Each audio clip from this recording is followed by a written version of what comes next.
असर।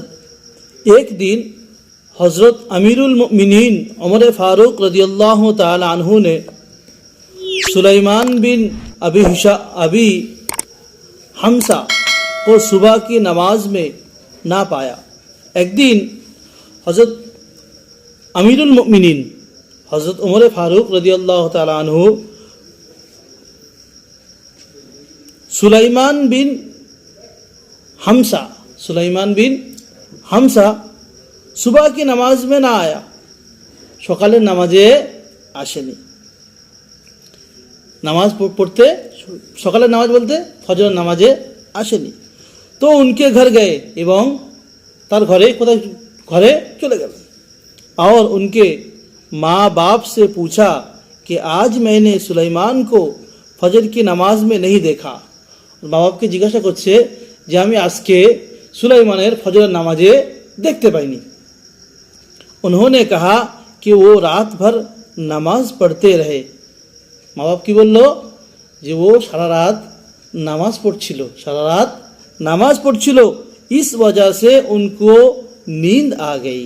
এই জন্য সকালের আগে কি হয়েছে, ঘুমিয়ে পড়েছে। तब हज़रत फारूक आज़म रज़ियल्लाहु ताला अन्हु ने फरमाया, तखन उमर फारूक रज़ियल्लाहु ताला अन्हु बोल्लो कि बोल्लो, मुझे फजर की नमाज जमात से पढ़ना ज़्यादा महबूब है। आमार फजरेर नामाज জামাতের সঙ্গে পড়া বেশি পছন্দ করি না, ফজরের নামাজ জামাতের সঙ্গে পড়াকে আমি ভালোবাসি। बेनिस्बत उसके कि तमाम शब इबादत करूं, कि ওর থেকে ভালো যে সারা রাত আমি ইবাদত করব, করে ফজরের নামাজ পড়তে পারবো না, ওর থেকে ভালো যে আমি সারা রাত ঘুমিয়ে ফজরের নামাজটা জামাতের সঙ্গে আদায় করব।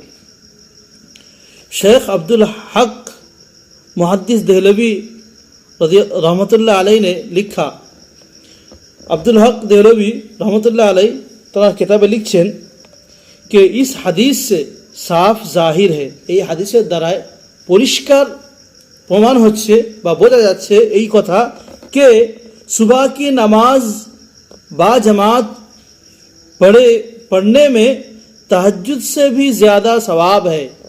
फजरेर नामाज জামাতের সঙ্গে পড়া আর রাতে জেগে তাহাজ্জুদ পড়ার থেকেও বেশি সওয়াব।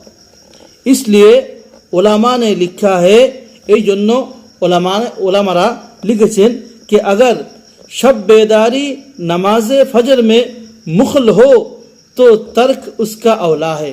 যদি বা সারা রাত জেগে থাকার কারণে যদি ফজরের নামাজ ফৌত হয়ে যায়, ছেড়ে যায়, ওর থেকে ভালো সারা রাত ঘুমিয়ে ফজরের নামাজ তুমি জামাতের সঙ্গে আদায় করো।